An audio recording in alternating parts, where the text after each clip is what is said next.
السلام علیکم میرے عزیزو اقارب، میرے عزیزو، میں ہوں افتخار رفیع، پیارے پاکستان کے سٹی آف لو لاہور سے، اور اس وقت موجود ہوں گلشن اقبال پارک میں۔ دوستو، آج جو میں کہانی آپ کو سناؤں گا وہ کہانی بڑی دلدوز کہانی ہے، سیڈ سٹوری ہے۔ یہ کہانی مجھے وقار الحسن نے سنائی۔ وقار کا تعلق جہلم کے پاس ایک مضافاتی علاقے سے ہے، اور وقار کی عمر اس وقت ہو چکی ہے تقریباً 50 سال کے قریب۔ وقار نے جو مجھے کہانی سنائی، میں آپ کو منوان ویسی سنانے کی کوشش کروں گا تاکہ آپ کو ساری صورتحال بخوبی سمجھ آ سکے۔ وقار اپنے گاؤں کی ایک لڑکی سے محبت کرتا تھا، اس کا نام صبیحہ تھا۔ جبکہ وقار کی منگنی اس کی والدہ نے اس کی خالہ زاد کزن سے کر رکھی تھی، لیکن وقار اڑ گیا۔ اب گاؤں کا لڑکا تھا، پڑھا لکھا بالکل نہیں تھا، اور اس کا کام تھا کاشتکاری کرنا۔ والدہ سے ریکویسٹ کی، والد سے ریکویسٹ کی، انہوں نے بہت سمجھایا۔ بڑے پھٹے پڑے خاندان کے اندر ملنا ملانا بند ہو گیا سب ان کا، کیونکہ وقار نے صبیحہ سے شادی کر لی تھی۔ اچھا، صبیحہ سے شادی اس نے کورٹ میں جا کے کی تھی، اور یہ ایک لو میرج تھی۔ صبیحہ اس کی ہم عمر تھی، دونوں بہت خوبصورت تھے، بلکہ صبیحہ وقار سے بہت زیادہ خوبصورت تھی۔ تو وقار الحسن کہتا ہے کہ میں جب شادی ہوئی، شادی کے بعد اللہ تعالیٰ نے ان کو ایک بیٹا اور ایک بیٹی سے نوازا۔ شادی کے پہلے 5-6 سال بڑے اچھے گزرے زندگی کے، اور بڑے پرجوش اور بڑے خوبصورت۔ لیکن مسئلہ یہ تھا کہ وقار کے گھر میں پیسے کی فراوانی نہیں تھی۔ ایک غریب آدمی تھا، کسی ٹھیکیدار کے ساتھ یا کسی زمیندار کے ساتھ وائی بی جی کرواتا تھا، اور اس سے جو پیسے آتے تھے اس سے ان کا گزارا ہوتا تھا۔ لیکن چونکہ ارد گرد کے گاؤں اور اس کے بہت سارے کزن اور دوست جو ہیں وہ ان دنوں ڈنکی لگا کر پاکستان سے باہر جا رہے تھے۔ اب وقار کہتا ہے کہ مجھے ڈنکی کا بالکل نہیں پتہ تھا، لیکن جب اس کے دوستوں کے خط آتے تھے، ان دنوں خط آیا کرتے تھے، وہ تصویریں بھیجا کرتے تھے، تو کہتا ان دنوں جب خط آتے تھے اور ہم وہ پڑھتے تھے، پڑھواتے تھے یعنی کہ گاؤں کے گرداور سے، اور تصویریں جو بھیجا کرتے تھے وہ دوست وہ دیکھتے تھے تو بڑی خوشی ہوتی تھی۔ وہ کسی بیچ پہ کھڑے ہوئے گوریوں کے ساتھ تصویریں ہوتی تھیں، اور ہم بڑے حیران ہوتے تھے کہ کل تک یہ ہمارا دوست تھا، ہمارے ساتھ کبڈی کھیلتا تھا، باندر قلعہ کھیڑتا سی، کھالیاں جو پانی ڈک کے اپنے کھیتوں سے دیدا سی، آج یہ کہاں پہنچ گیا۔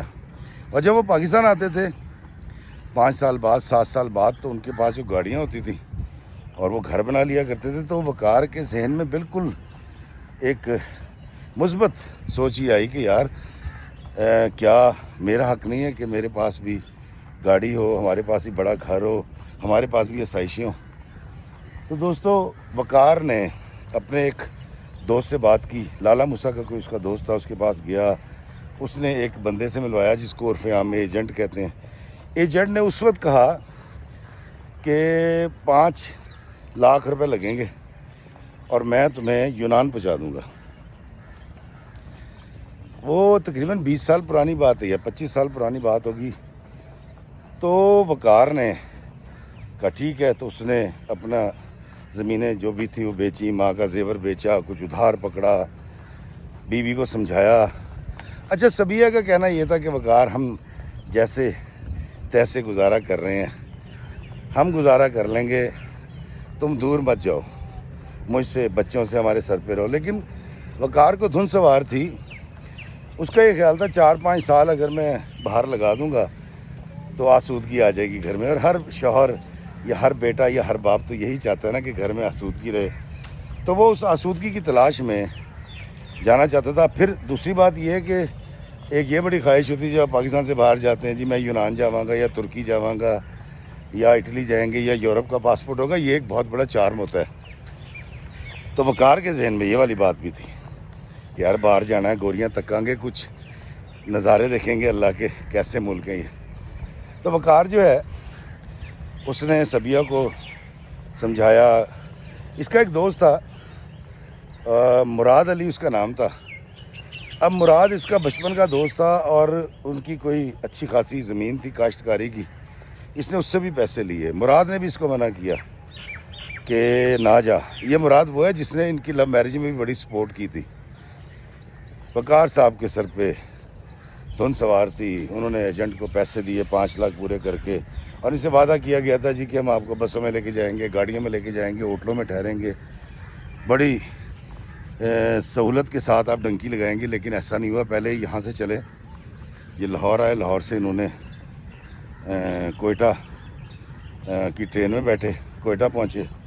کوئٹہ سے 8-10 دن یہ وہاں رہے اور سفر کرتے رہے, اور اس کے بعد یہ وہاں سے ایران چلے گئے.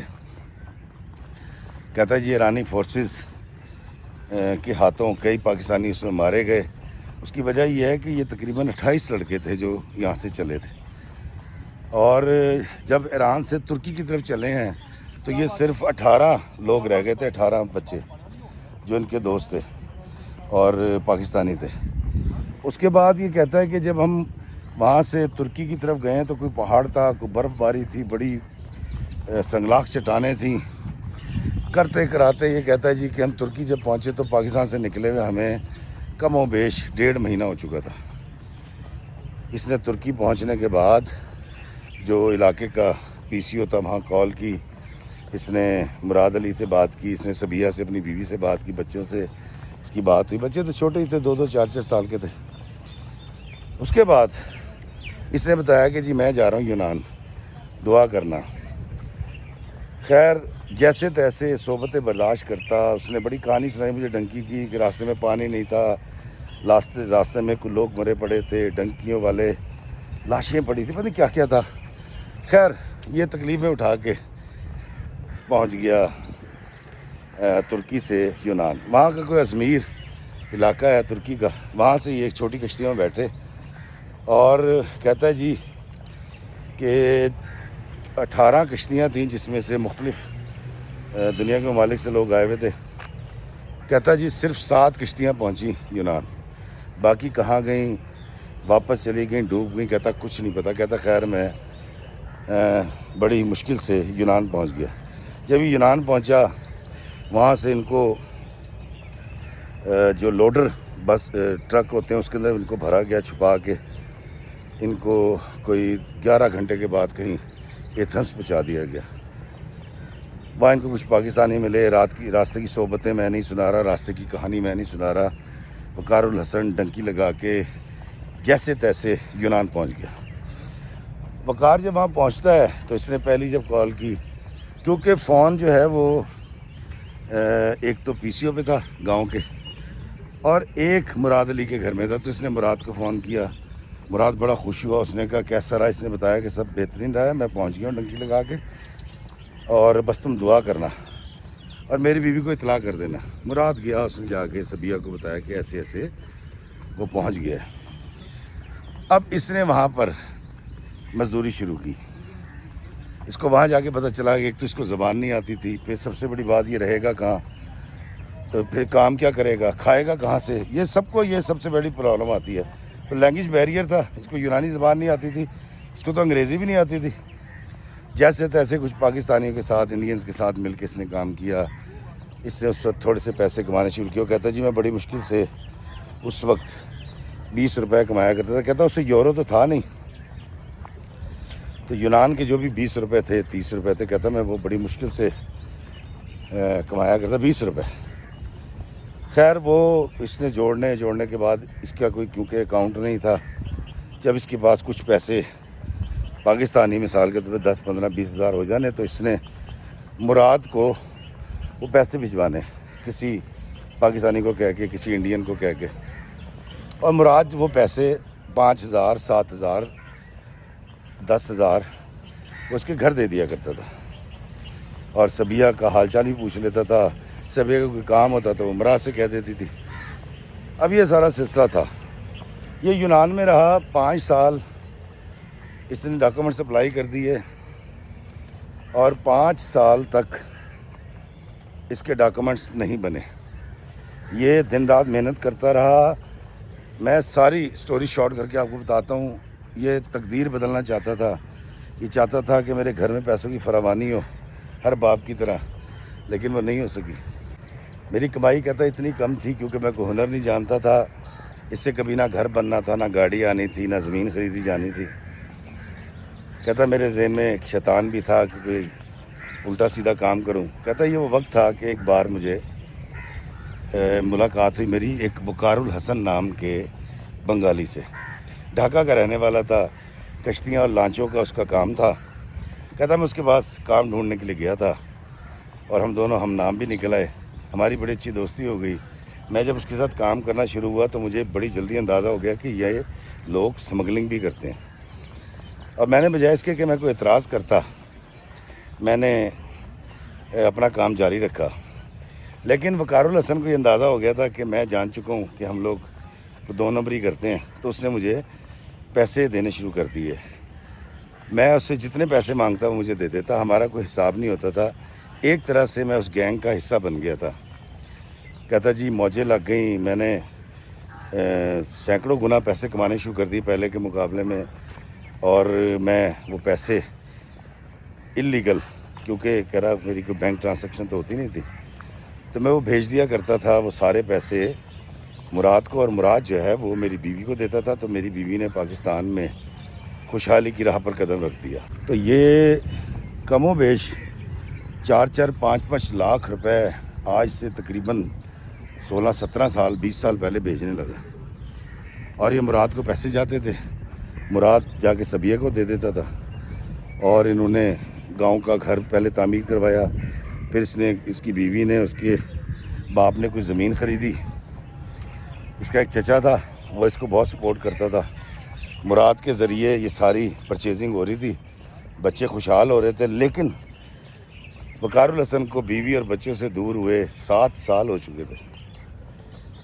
اب اس کا پیسہ 2 نمبر کا تھا، غلط طریقہ کار اس نے اختیار کیا تھا کمائی کے لیے، غلط طریقے سے پیسے کما رہا تھا، اللیگل منی اور اللیگل بزنس تھا اس کا، جس کا کوئی قانونی جواز نہیں تھا۔ اور ایک وقت ایسا آیا، وہ کہتا ہے کہ جی جب میں نے بہت کچھ پاکستان میں بنا لیا، ریل پیل ہو گئی، اور میں بھی یہ سوچ رہا تھا کہ پاکستان واپس چلا جاؤں، تو کہتا جی ایک دن میں پکڑا گیا۔ کہتا جی ایک دن ہوا یہ کہ ہم رات کے ٹائم وہ اپنی کاروائی کر رہے تھے جو وہ کیا کرتے تھے، تو کہتا ہے کہ کوسٹ گارڈز کی لائٹیں جلی ہیں، قریب آ کر انہوں نے فائرنگ کی ہے۔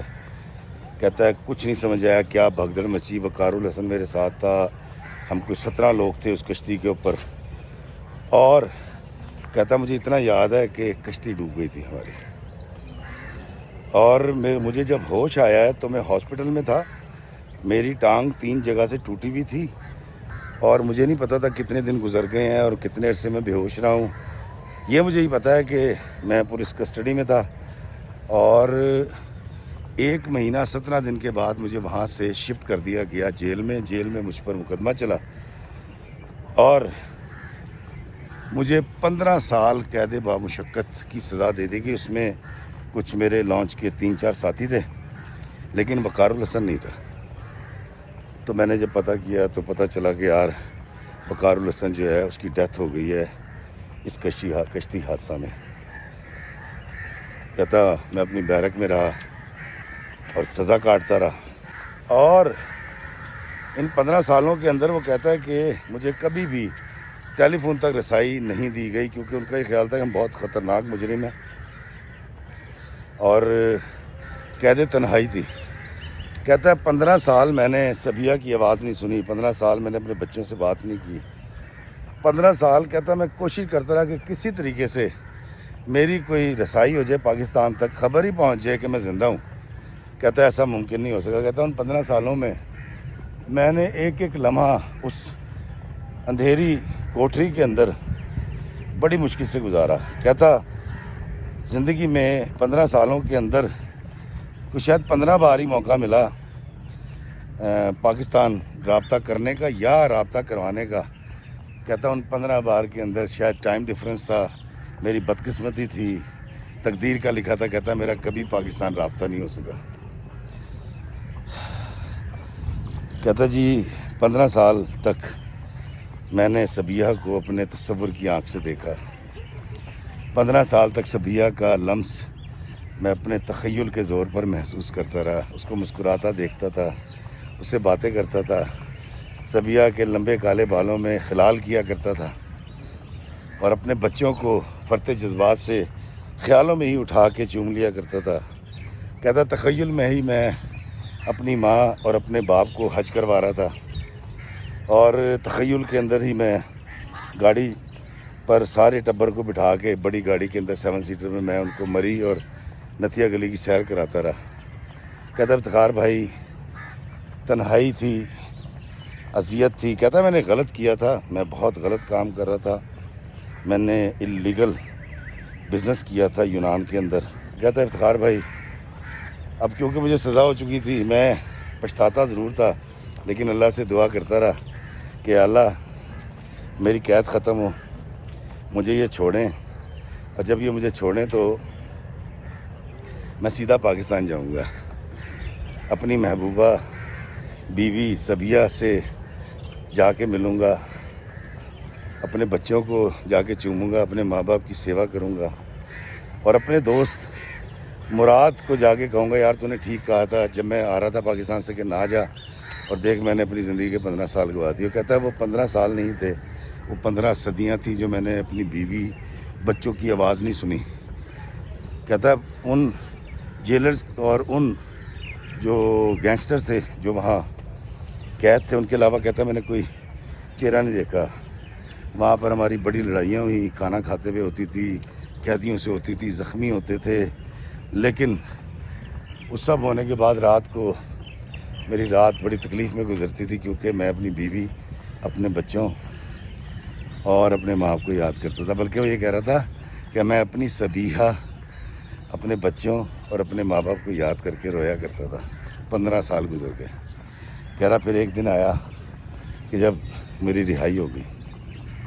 کہتا میں بہت خوش تھا، کہتا میں باہر نکلا ہوں، میں نے آزادی محسوس کی ہے، مجھے بے حد خوشی ہوئی۔ کہتا میرے پاس 2 چانس تھے، ایک یہ کہ جو میں نے کیس سبمٹ کر رکھا تھا اس کو پرسو کرتا، اور دوسرا یہ تھا کہ میں وکیل کے ذریعے یہ کر سکتا تھا، لیکن دوسرا یہ تھا کہ یہ مجھے ڈپورٹ کر رہے تھے اور وہ سارے ڈاکومنٹیشن کے اندر کوئی 1 ویک لگنا تھا اور میں پاکستان چلا جاتا۔ تو کہتا جی میں نے فیصلہ کیا کہ میں پاکستان جاؤں گا۔ کہتا میں جیسے ہی باہر نکلا، میرے وہاں جو پاکستانی دوست تھے میں نے ان سے کچھ پیسے لیے، کچھ وہ پیسے تھے جو میں نے جیل میں کام کر کے کمائے تھے، تو میں نے کہتا فوراً فون کیا ان نمبروں پہ۔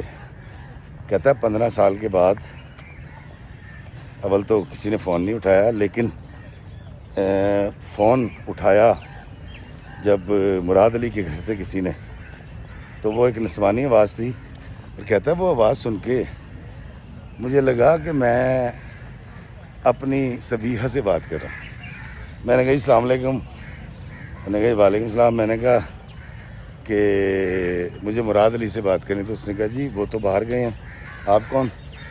تو میں نے اس کو کہا جی کہ میں اس کا دوست بات کر رہا ہوں یونان سے، میرا نام وقار الحسن ہے۔ تو وہ کہتا ہے جی کہ وہ فون کاٹ دیا اس نسوانی آواز نے۔